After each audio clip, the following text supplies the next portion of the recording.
సదనంలో శ్రీ సరస్వతి గోవిందరాజుల ఆరాధనోత్సవ కార్యక్రమాన్ని కన్నుల పండుగగా శ్రీ సరస్వతి గోవిందరాజుల చారిటబుల్ ట్రస్ట్ ఆధ్వర్యంలో నిర్వహించారు. శ్రీ గోవిందరాజులు గడిపిన గదిని ఆధునీకరించి అందులో ఆయన విగ్రహాన్ని పద్మపీఠం మీద ఏర్పాటు చేసి భక్తుల సమక్షంలో గ్రామ పురోహితులు రాచర్ల దయానంద్ శర్మ, సత్సంగ సదనం అధ్యక్షులు బ్రహ్మచారి లక్ష్మారెడ్డి, కార్యదర్శి నాగబోతు శ్రీనివాస్ గుప్తా, బాలలక్ష్మి, కూర హనుమన్లు దంపతులచే ప్రత్యేక పూజలు నిర్వహించారు. శ్రీ సరస్వతి గోవిందరాజులు వాడిన తాళం, తబలా, హార్మోని, తాంబూర, ఆయన రాసి ముద్రించిన పుస్తకాలు, ఆయన జ్ఞాపకార్థం అందులో మ్యూజియం లాగా గదిని చూడముచ్చటగా ఏర్పాటు చేశారు.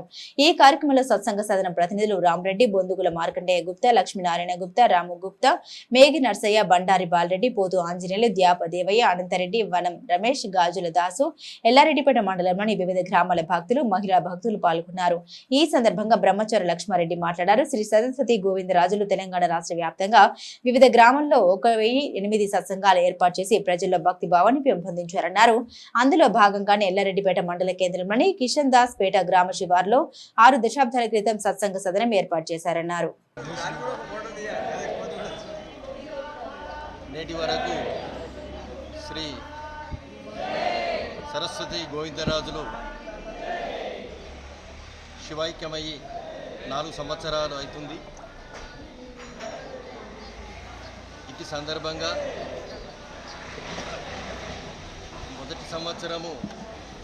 మొదటి వార్షికోత్సవానికి వారి యొక్క విగ్రహ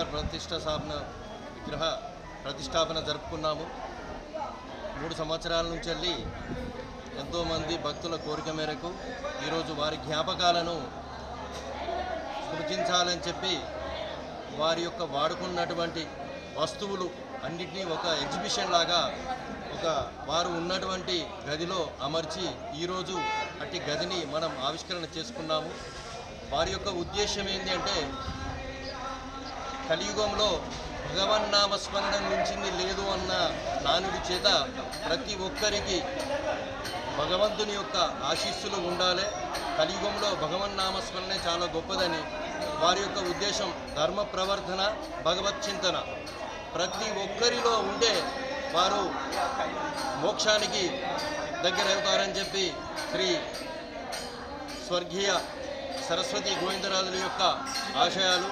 వాటిని మనము ఎల్లప్పుడూ దానిని కాపాడుకుంటూ వారిని ఎప్పుడూ స్మరిస్తూ ఈ కార్యక్రమంలో పాల్గొనాల్సిందిగా కోరుచున్నాము.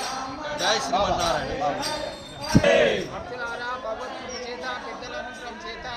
మహాత్ముల యొక్క దివ్య సంకల్పం చేత మన తెలంగాణ రాష్ట్రంలో మన గోవిందరాజుల వారు ఇక్కడ జన్మించిందంటే, అవతరించిందంటే మనకు మొత్తం భారతదేశం అంతటా కూడా ప్రచారం చేశాడు.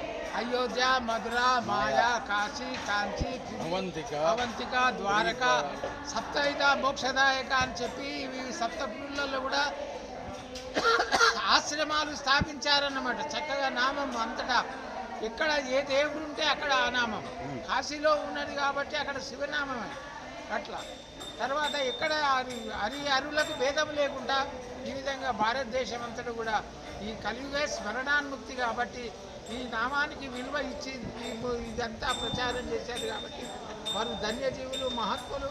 వారు మనకు దొరకటం వలన మనం ఎంతో పూర్వజన పుణ్యం. మనం కూడా దీన్ని కాపాడుకోవాలని మీ అందరితో మనం చేస్తున్నాం. ఈ కార్యక్రమాలన్నీ కూడా ఒకటి తర్వాత ఒకటి అన్ని క్రమేపా అన్ని కార్యక్రమాలు కూడా జరుగుతాయి వారి అనుగ్రహం వల్ల. సద్గురు మహారాజ్. మోదీ గిఫ్ట్